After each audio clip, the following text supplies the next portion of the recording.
नमस्कार। आज हम राजनीतिक भूगोल की प्रकृति के बारे में चर्चा करेंगे।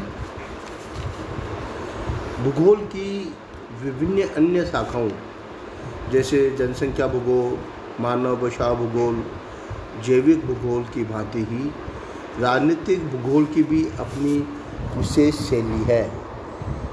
यह राज्यों के संबंधों का अध्ययन करती है।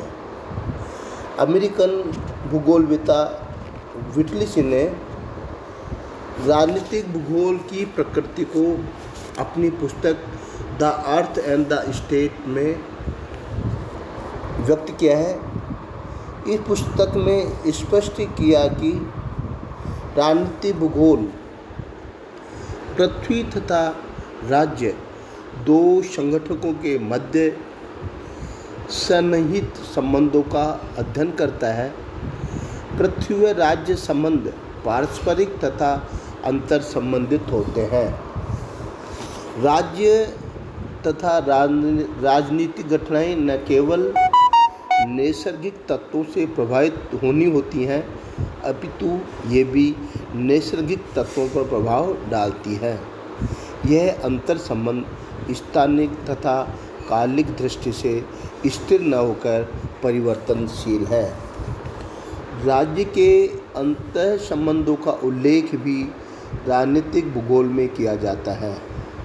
अतः राज्य संबंध न केवल प्रशासनिक व्यवस्थाओं के मध्य अपितु राज्य के संरचनात्मक तत्वों के मध्य भी होते हैं, जैसे राजधानी, कोड क्षेत्र, उत्पादन क्षेत्र, संचरण क्षेत्र तथा सीमाएं भी परस्पर संबंधित होती हैं। तीसरा, राज्य के आंतरिक संबंधों के अतिरिक्त राज्य के अंतर्राज्यीय संबंध भी महत्वपूर्ण होते हैं। इनका उल्लेख या अध्ययन भी राजनीतिक भूगोल में समाहित है। इन संबंधों में मित्रवत संबंध राज्यों के मध्य हुए तो व्यापार, व्यवसाय, सांस्कृतिक आदान प्रदान संभव होता है। वहीं शत्रुतापूर्ण या कटुतापूर्ण संबंध होने पर राज्य की सीमाओं पर सीमा विवाद, अनावश्यक सैनिक दबाव व तनाव की स्थिति होती है। चौथा, राजनीतिक भूगोल की अध्ययन की प्रकृति राजनीतिक क्षेत्र या राज्य है, जिसको आधार मानकर ही अध्ययन की प्रकृति स्पष्ट की जा सकती है।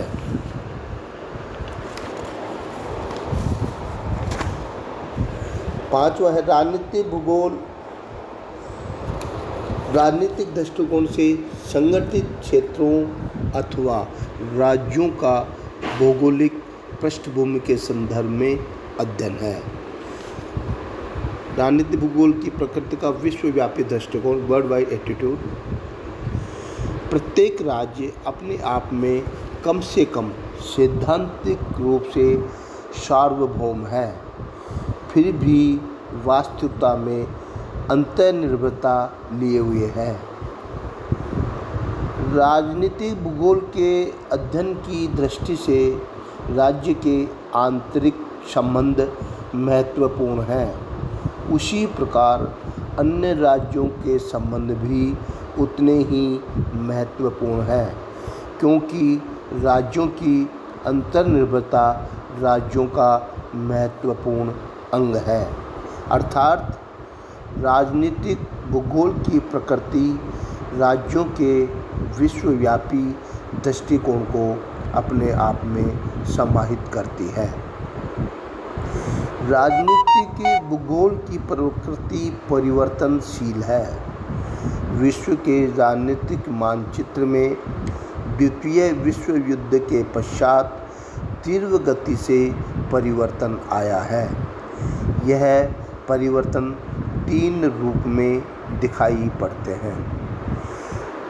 पहला भौगोलिक परिवर्तन, दूसरा राजनीतिक परिवर्तन और तीसरा आर्थिक परिवर्तन। भौगोलिक परिवर्तन बहुत कम होते हैं, परंतु राजनीतिक परिवर्तन बहुत ही तीव्र गति से हो रहे हैं, जिससे राज्यों की सीमाओं में परिवर्तन हो रहे हैं। अतः राजनीतिक भूगोल की प्रकृति परिवर्तनशील है। राज्य की राजनीतिक घटनाओं का विश्व दृष्टिकोण से अध्ययन में सम्मिलित करना राजनीतिक भूगोल की प्रकृति है। धन्यवाद।